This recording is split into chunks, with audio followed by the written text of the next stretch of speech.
हरे कृष्णा।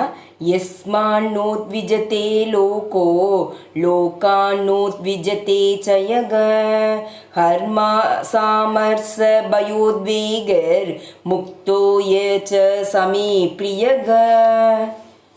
பக்தனின் குணங்களில் மேலும் சில இங்கே விவரமாக பார்க்கலாம்.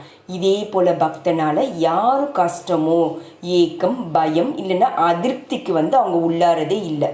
பக்தன் எல்லாரிடமும் அன்புடையவராக இருக்கிறதுனால பிறரை கவலைக்கும் உள்ளாக்கும் விதத்தில் அவங்க செயலாற்றுறதே இல்லை. எந்த ஒரு காரியமும் செயலாற்றுவதே இல்லை அவங்க. அதே சமயத்தில் ஒரு பக்தனை கவலைக்கு உள்ளாக்குவதற்கு பிறர் முயற்சி செய்தால் அதே போல் அந்த பக்தர் பாதிக்கப்படுறதும் இல்லாதனால பகவானின் கருணையால் வெளித்தொலைகள் ஏதாவது பாதிக்கப்படாதவாறு பக்தன் பயிற்சி பெற்றுட்டே இருப்பாங்க. உண்மையில் பார்த்தா பக்தனானவங்க எப்போதும் கிருஷ்ண உணர்வில் மூழ்கி பக்தி தொண்டில் ஈடுபட்டிருப்பதன் காரணத்தினால இதே போல் பௌதீக சூழ்நிலைகள் அவங்கள அசைக்க முடியாது. இந்த ஜட வாழ்வில் இருக்கிறவங்க பொதுவாக தனது புலனுணர்ச்சிக்கும் உடலுக்கும் ஏதாவது ஒன்று கிடைத்த ரொம்ப மகிழ்ச்சி அடைகிறாங்க. ஆனால் தன்னிடம் இல்லாத ஒன்றை மற்றவர்கள் தங்களது புலனுணர்ச்சிக்காக வைத்திருப்பதை பார்க்கும்போது வருத்தப்படும் அவங்க பொறாமையும் கொள்கிறாங்க. ஏதாவது எதிரிடம் தன் பழி வாங்கக்கூடிய போவதை எதிர்பார்க்கும்போது அவங்க பயந்த நிலையில் இருக்கிறாங்க. மேலும் ஏதாவது அவங்க வெற்றிகரமாக நடத்த முடியலன்னா ரொம்ப சோர்வும் அடைகிறாங்க. ஆனால் எப்போதும் இந்த தொந்தரவுக்கு அப்பாற்பட்டு விளங்கும் இந்த பக்தன் கிருஷ்ணருக்கு ரொம்ப பிரியமானவங்க ஆவாங்க. 16ஆம் ஸ்லோகம். அனபஷேஷு சுஷிர்தக்ஷ உதாசீனோ கத்வியதக சர்வாரம்ப பரித்யாகியோ மத்பக்த சாமி பிரியக. ஒரு பக்தருக்கு பணம் கொடுக்கலாம், ஆனால் அதனை அடைய அவங்க பெரும் முயற்சி செய்யக்கூடாது.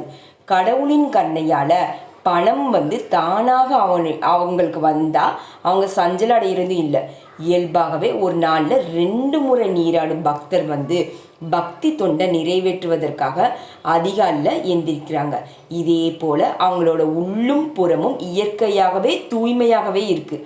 வாழ்வில் எல்லாமே செயல்களின் நோக்கத்தை முழுமையாக தெரிஞ்சிருக்கிற காரணத்தினால அங்கீகரிக்கப்பட்ட சாஸ்திரங்கள் மீது முழு நம்பிக்கை கொண்டிருப்பதனாலும் பக்தன் எப்போதும் நிபுணனாகவே கருதப்படுறாங்க. பக்தன் எந்த ஒரு அணியிலும் ஒருபோதும் பங்கு பெறுறதே இல்லை. அவங்க கவலையற்றவங்க. பக்தன் என்றும் வழிகளிலிருந்து விடுபட்டே இருப்பாங்க. ஏன்னா அவங்க எல்லாவித அடையாளங்களிலிருந்து விலகியே இருக்கிறதுனால தனது உடல் ஒரு அடையாளம் என்பதை அவங்களுக்கு தெரிஞ்சிருக்கும். அந்த பக்தனுக்கு உடலுக்கு வலி வரும்போது கூட அவங்க பொருட்படுத்த மாட்டாங்க. தூய பக்தன் பக்தி தொண்டில் கொள்கைகளுக்கு புறம்பானவற்றை செய்வதற்கு முயற்சி செய்யவே மாட்டாங்க. உதாரணமாக பெரிய கட்டிடம் கட்டுவதற்கு பெரும் சக்தி தேவை. அது தொழிலில் பக்தி தொண்டில் முன்னேற்றம் அடைவதற்கு தனக்கு உதவாதுன்னு பக்தன் அவற்றில் ஈடுபடுறதே இல்லை. இறைவனுக்காக அவங்க ஒரு கோயில் கட்டலாம், அதற்காக அவங்க பலதரப்பட்ட கவலைகளுக்கு உட்படவும் செய்வாங்க. ஆனால் தனது சொந்த உறவுகளுக்காக பெரிய வீட்டினை அவங்க கட்டுறது இல்லை. 17ஆம் ஸ்லோகம். யோ நா ஹிருதயஸ்தி நா த்வேஷ்டி நாஷோதி நோ காங்க்ஷதகி சுபாஷுப பரித்யாகி பக்திமான்யக சமே பிரியக. ஒரு தூய பக்தர் ஜடத்தின் லாப நஷ்டத்தினால இப்போ இன்பம் அடைகிறதையோ துன்பம் அடைகிறதையும் இல்லை. எந்த ஒரு ஹாப்பினஸ் வந்தாலும் ரொம்ப ஹாப்பியும் ஆக மாட்டாங்க, கஷ்டம் வந்தாலும் அதுக்கு ரொம்ப கஷ்டப்படுத்தவும் மாட்டாங்க தன்னை. இப்போ மகனையோ சீடனையோ அடைவதில் அவங்க ரொம்ப ஏக்க கொள்றதே இல்லை. மேலும் அவங்க அடையாததால் துன்பப்படுவதும் இல்லை. தனக்கு பிரியமான ஏதாவது ஒன்றை இழந்துட்டாங்கன்னா அவங்க புலம்புறதும் இல்லை. அதே போல் தான் விரும்பியதை பெறாமல் இருந்தாலும் கூட அவங்க அதனால் நினச்சி கஷ்டப்படுறதும் இல்லை.